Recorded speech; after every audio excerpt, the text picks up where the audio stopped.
What's up guys? So I have partnered up with Flint Tools for this video, and if you're lucky, by the end of the video, you could win your very own tickets to Fyre Fest 2. Now, for those who don't know about the first one, and I mean, come on, who hasn't? But Billy McFarland, the mastermind behind it all, apparently has secured funding for Fyre Fest 2. Now, if you're wondering why you're poor, it's because people are funding stuff like this. I don't know if anyone who's funding this saw any of the two documentaries that came out, but Billy McFuckface left all his financial fallout to be dealt with by the people who helped him. Will you suck? And apparently, he's found some new people that are dumb enough to let that happen to them in the coming months. And I'm also surprised more people aren't talking about this, and I mean, the news only is like a week old, but he has a TikTok where he posted a video of him saying that Fyre Fest 2 is happening, and he wanted to do a Fyre Fest 1.5. What's up? Good morning, guys. Have some huge news today. So I did a post a few weeks ago teasing Fyre Festival 2.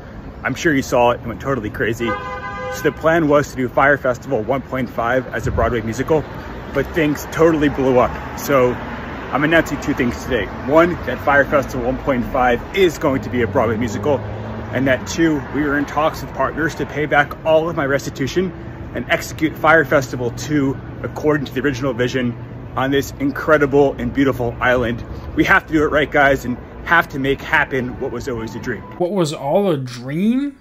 More like a fucking fever dream or like a nightmare, but not I wouldn't call it a dream. And we've all heard that island story before. You're gonna have to do a lot more than that to convince us. And I don't know if you guys caught that, but he hasn't paid off any of the money he owes. He just found people who are gonna do that for him, and then they can start working on the festival. And that two, we are in talks with partners to pay back all of my restitution and execute Fyre Festival 2 according to the original vision. This guy either sucks the best dick or he is the best liar ever, because there are detailed accounts of what he did to screw people over, and there are still people willing to work for him. He said, Andy, if you will go down and suck Cunningham's dick. I can understand if he wanted to work his way back up and then have that redemption festival, but I'm pretty sure everyone still hates him, aside from his investors. But it wasn't like Fyre Fest was a disaster because everything that could go wrong went wrong. It's because he let everything that could go wrong get worse. And I don't know what other country is going to let him use their people like he did without paying them, because at this point you're just another rich guy taking advantage of an island's cheap labor.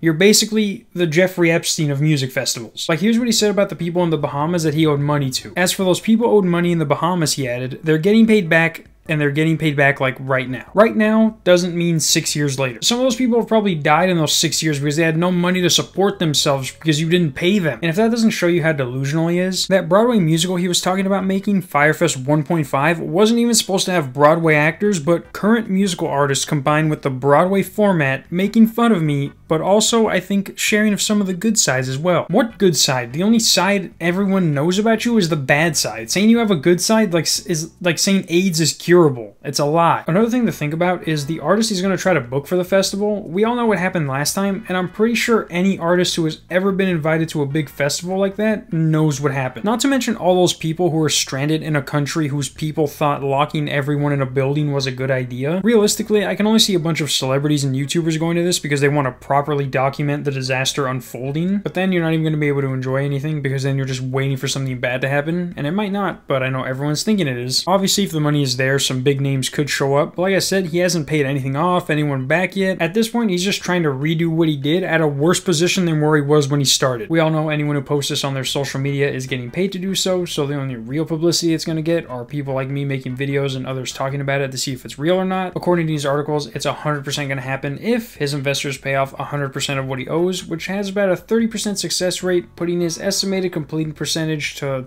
70%. It's not failing, but he doesn't deserve anything less than a B. See you next week. Peace.